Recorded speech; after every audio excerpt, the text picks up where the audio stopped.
thlir tu te in zawa in chi bai vek wala video thanan ga lo le ta e tun chu ma chuan biakina thil thleng Nuihzatthlak si lo wang chi ta kha kanen ho don ani thlir tu te in tel lo chuan he chana li eng ma lo mai ani a nang mani zara kal ve trok mai hi kan hi ken hi chianga chu wang chuan in khong ai takin lo subscribe le turin in ma thin thi le good suin in khong ai na karon bil top mai chu pakhat na chuan he thil hi ni a bon ka ti khop maya ma se asilai ken dana hi alo film khur lawa film khur lo phai se chuan in ti pal mai theni cái cú lồng mà nè nên cái đồng câu lang tổ khéo lồng mấy thế à chú bảo nghe thế này tổ cần ăn khả nan lệ cùng thar lồng cái gì nghe nghe à den takani den tak ala om tak zedani sila hi ti mai lo tu ado to chon hei ni ăn khả nan lệ cùng thar lồng cái gì nghe nghe à ehel hey chu nghe om zia khoi ko ran nge mon ni le fiam thu pakhata kan khom lo meng te tap chaka nungam hoi sanang ti vel ni hey po kan chia range voin beginnerin khom chu kan han chang chhle mai a ni ve thai kop mai no pang te hi an har thai ve khop mai an duam rawani no pang hi tiang no pang har hi ti dan thiam den ngai em mai han hau vak la hau sim thai bon ni chi alo chona do tu chon ei thu puang sual chi bon ni lo thu puan dan Nuihzatthlak zet mai nia in khom hi atlang pun ur sun thina ma sa me tum nge te chu member ta po hi an nui lo thei lo ni lo en tu lim takin pathian si bai kan buk chun zomanga puan tur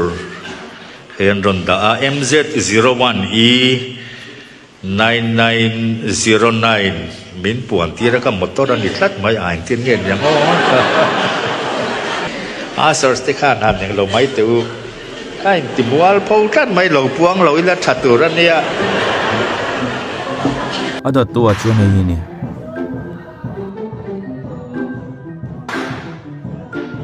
biakina sava in bu a chepa mo lo thlok lut mo ani mai thaya per tha ka to ma ri pop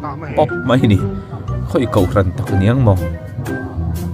sairo khar em a biak in chunga han per ta ju in khom lai le ngal a zia lo lam deuh chu ni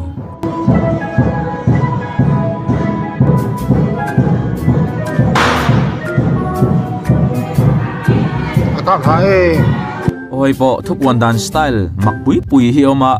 kapu thup wan dan po hi e po kan nui na sa khop mai kan dir khan lawen ve to zai pol pen soi bok chi an hoi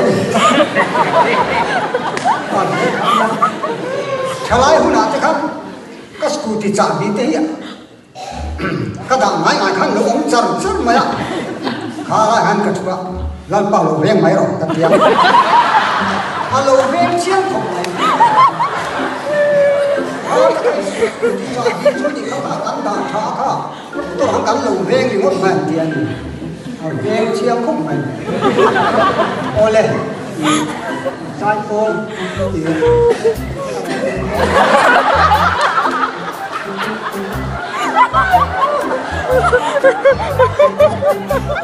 ado tua chuan tharau chang mi ni tharau chandan mak tak tak heu mai po hi o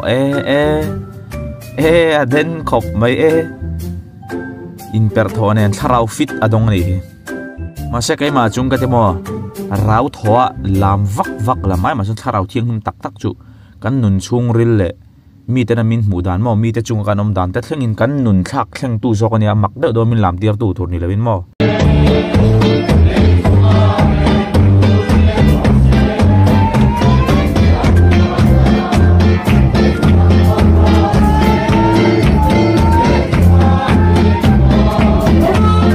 ado tua chuan hei eng ko ran nge ka shrelawa ava for sang fe kai ata lelam kan dong em an dong lawang ti wa la om thi na thamani ka chu thi na tham man khati em han vor tu ban chak lam sang ber of the year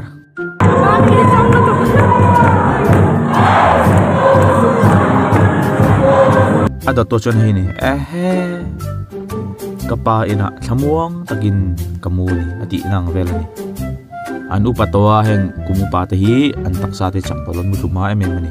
hei po hei engem si asar mi ava muthu na saram ram ve asar muthu a wala ko pak le chuan chairman muthu ni hei chu an vakai thove a pui ram chairman gar mut thuk to chon khom ban ni na lo nin kai tho mai lo chuan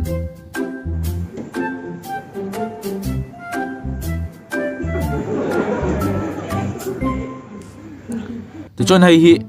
nung thaber of the year hi kan nui na sal tu ka tira han hanen taula chiang ber mai ame an a har dan ai ge ka sai thiam ama ain thazo dan a chet anun that dan hi dong lo chi lo ni lo ti ka mu dan ni awai bi chu pan ni dong tu la ma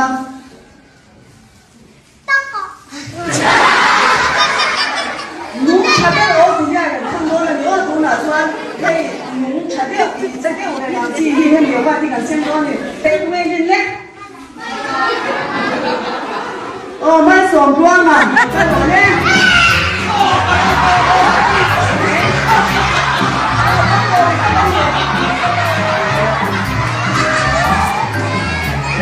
kapu lam dan hi kan nui han nui chi chu ni chi alo ma se en thuak hen nui ti za reu me ran vei do thut ma lam dan stal chi sang sang hi nang lo ni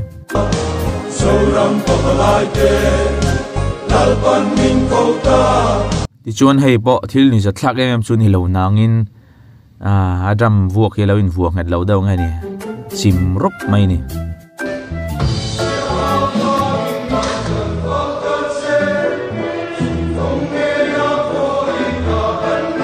oi nung thaber na jing khan award khan sem to lo man khai po hi nung thaber of the year dong thei din huna ding ngani ka ti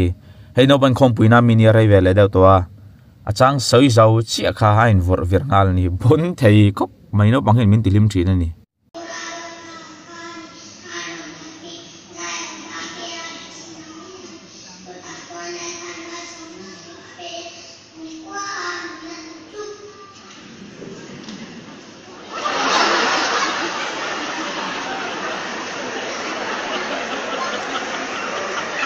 meng poni se clear tu te tun chuma tan chun kan du tokri photanga